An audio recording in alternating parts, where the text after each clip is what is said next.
Good morning and welcome to Orca News. The headlines.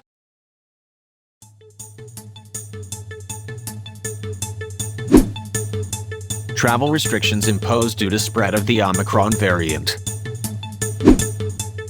Several candidates have announced their nomination for the elections next year. Congress with the president set law for local elections next year. Plot Epics has now been completed renovation.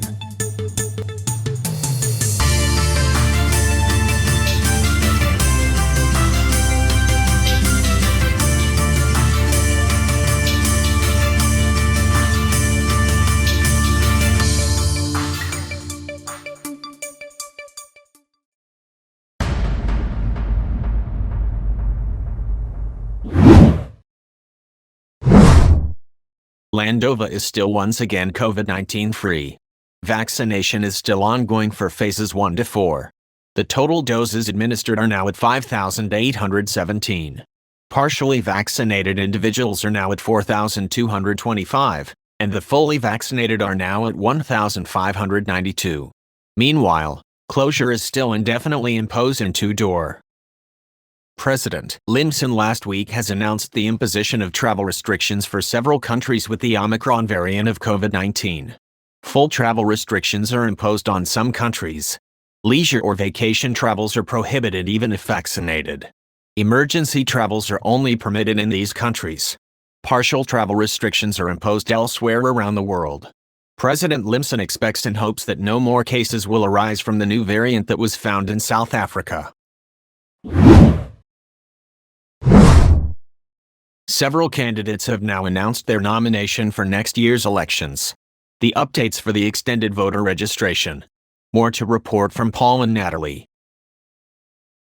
There has now been the awakening of the potential candidates for the 2022 elections. There have been several candidates who have announced their candidacy for different positions in the government. There are 4 potential candidates for holding the office of the president. The potential candidates are as follows. For the Landovians ACT Party, incumbent Vice President Peter Jenner. For the Fusion Party, Congressman LiQWYD. For the Red Conservative Party, we have incumbent Shottler and Pike Cot City Mayor Justin S. Limson and Senator Nelson G. Jefferson. There are also 4 potential candidates for holding the office of Vice President. The potential candidates are as follows. For the Fusion Party, the Secretary of Commerce and Industry K. Benedictine Luter. For the Red Conservative Party, House Speaker Gregory Kiszko. And for the Landovian ACT's Party, we have Congressman Henry Kiszko and Senator Lance Sam. Those are the potential candidates for the elections next year. The Red Conservative Party, who has 2 candidates in the presidential elections, and the Landovian ACT's Party, who also have 2 candidates in the vice presidential elections, will be having primary and caucuses elections tomorrow. The caucus elections will be done in the Shottler Municipal Hall. That who will be delegated winner will be the candidate representative for their party. The candidates for the national elections will then formally be announced on Sunday, December 12th. For the mayoral elections, President Limson has announced his nomination for candidacy for the office of mayor in Plainsfield City. He will be running as mayor once again in Plainsfield City. Incumbent Mayor Nimbo Sopia has jointly agreed to the competition in running for re-election as mayor of Plainsfield City. Other several candidates for different cities, municipalities, and villages will be announced on Sunday. In the House of Representatives, 16 representatives are to be delegated in the elections. The autonomous village of Lubhart will now then join in the Congress, representing 1 congressman for their village. This is Paul Wanders reporting for Orca News. The election commissions in the Congress have their sincerest approach to extend the voters' registration for Landovians 18 years and older. The registration will be done in their respective office of the mayor or municipal or city halls. People who will be registering for elections will need to have a valid birth certificate and an ID for the registration process. The registration process will not take longer than 10 minutes per person. The deadline for the registration will be December 31st. This is Natalie Coles reporting for Orca News.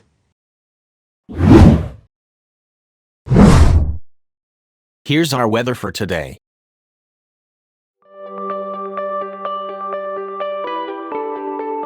The Landova Meteorological Agency has imposed an orange weather warning for gale force winds caused by an extratropical low-pressure storm near the east coast of Canada. The storm is expected to traverse along the north of Landova near Greenland and Iceland. In the other news, Storm Bera has swooped around the British Isles a day ago, bringing extreme weather of damaging winds and heavy rainfall.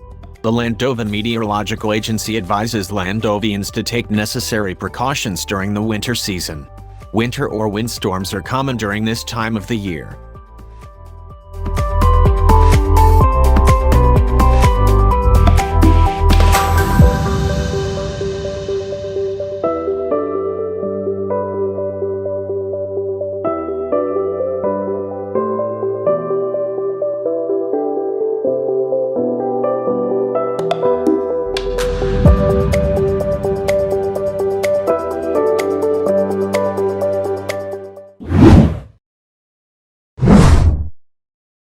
Congress has released an amendment regarding the local elections next year.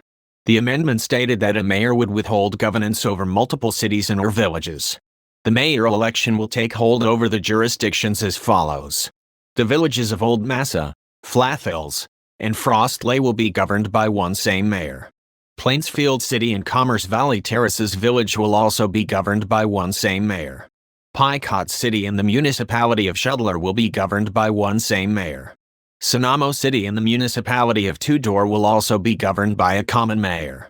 Lubhert Village alone will only have a mayor by itself. Whitetone Village will not be having a mayor in the next elections, thus the governor of the province of Anaridian will exercise powers in the village, as well as his jurisdictions. The governor will not have the same powers as the mayor in handling the village.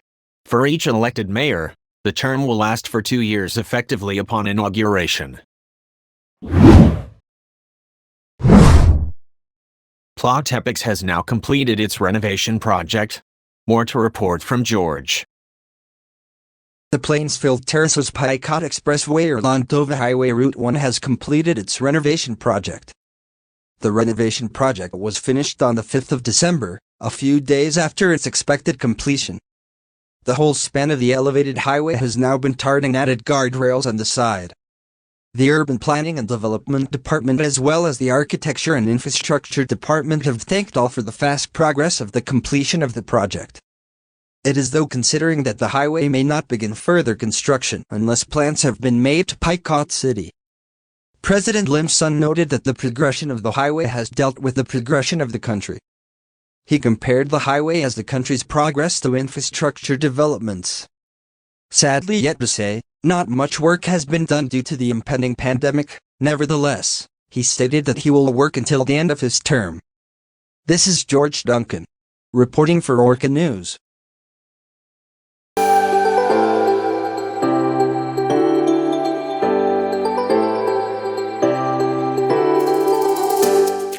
Here's our Orca fact for today. Did you know that orcas are friendly to humans but often mistaken as prey? There is no record of an orca ever killing a human in the wild. This is because humans are not part of their natural diet. Occasionally, an orca may mistake a human for something they do eat, such as a seal. Although wild killer whales do not intentionally harm people, they have attacked boats. There were many reports beginning in the summer of 2020 of orcas ramming into and causing damage to sailing boats off the coast of Spain and Portugal, according to BBC News.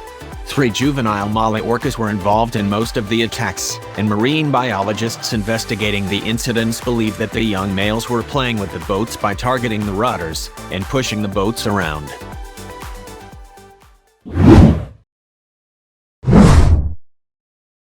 And that's it for today's news. This is Garson Nilgers, reporting for Orca News. Good morning, everyone.